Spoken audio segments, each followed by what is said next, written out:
Rejection crisis. 65% of study permits now denied in Canada. Welcome back to Canada Chronicles.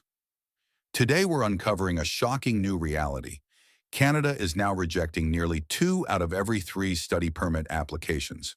This dramatic shift is reshaping the future for students and families around the world.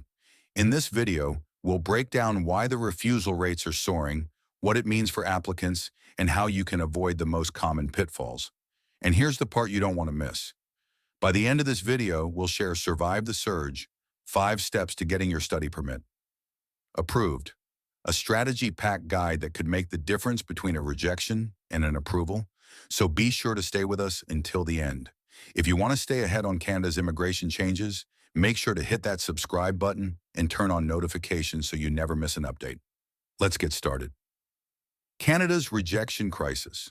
Canada has long been viewed as one of the most attractive destinations for international students. But in 2025, the system has reached a breaking point. Study permit rejection rates have soared to about 65% this year, meaning nearly 2 out of every 3 applicants are now denied. In 2024, refusals hovered between 48% and 52%, already a steep climb from 2023 levels of around 40%. The message is clear. It is now harder than ever to secure permission to study in Canada. For students and their families, these numbers translate into heartbreak, lost money, and shattered dreams. For institutions and local economies, they signal declining enrollment, financial strain, and the erosion of Canada's reputation as a global education hub. Why are refusals surging? Several interconnected forces are driving the rejection spike. First, the Canadian government has deliberately tightened intake.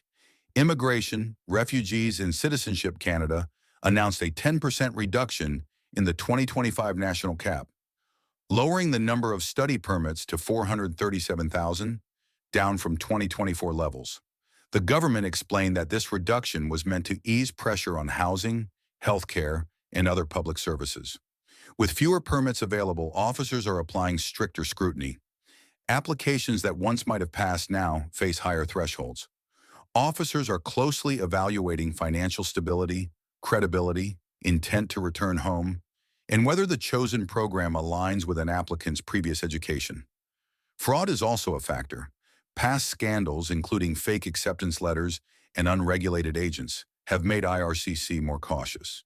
As a result, genuine students now face tougher barriers as officers err on the side of caution when doubts arise. Where are rejections most severe? Not all institutions or applicants are being hit equally. Universities still have better approval rates, but these have dropped from 63% in 2024 to 53% in 2025. Colleges have been hit hardest, with approval rates collapsing from 60% in 2024 to just 28% in 2025. Geography also matters. Applicants from regions with higher fraud concerns, including parts of South Asia and Africa, face heavier scrutiny. Officers are also tougher on students applying to lesser-known private colleges compared to large established universities. The financial cost of a rejection. Every study permit application carries costs. The 150 Canadian dollar application fee, biometrics, medical exams, language tests, and document preparation. Families often spend thousands before even knowing whether their child will be accepted. When a permit is denied, these costs are rarely recoverable. Tuition deposits are sometimes lost as well, depending on the institution's refund policy. Financial stress has worsened due to the new proof of funds requirement. Until August 31st, 2025, students needed to show 20,635 Canadian dollars plus first-year tuition. Starting September 1st, 2025, this rises to 22,895 Canadian dollars outside Quebec. For families in lower-income countries, this increase represents a significant new hurdle. Common reasons for rejection. Officers typically cite similar reasons when issuing refusals. The most frequent include 1. Insufficient financial proof. Applicants must show they can cover tuition, living costs, and return travel. Officers now demand clear, multi-sourced evidence, not just a single bank statement. 2. Weak or generic study plans. Applications lacking detail about why the program was chosen, how it fits career goals, and why Canada specifically are denied at record levels. 3. Doubts about returning home. Officers must be convinced that the student will leave Canada after their studies unless they legally transition to another status. Weak ties to home countries often lead to refusals. Fourth, mismatch in academic progression. Students choosing programs unrelated to their past education or career face suspicion that their motive is immigration rather than study. 5. Incomplete or inconsistent documents. Errors in translation, missing information, or contradictions are increasingly leading to automatic denials. Human impact. Stories behind the numbers. Behind every refusal statistic is a personal story.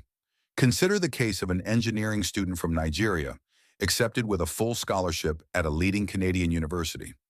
Despite strong academics and guaranteed funding, his permit was denied because the officer doubted he would return home.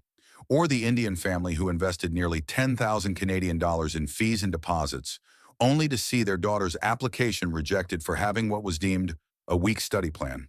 These cases are now routine. Online forums and community groups are filled with letters of refusal, citing vague reasoning. The result is not just financial loss, but emotional distress for families who had pinned their hopes on Canada.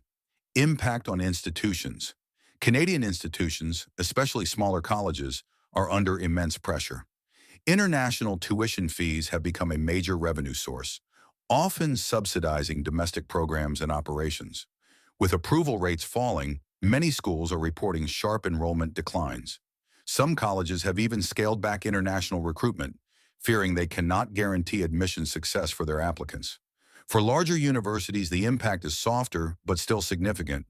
Dropping from 63% approval to 53% translates to thousands fewer students, which affects budgets, hiring, and research funding.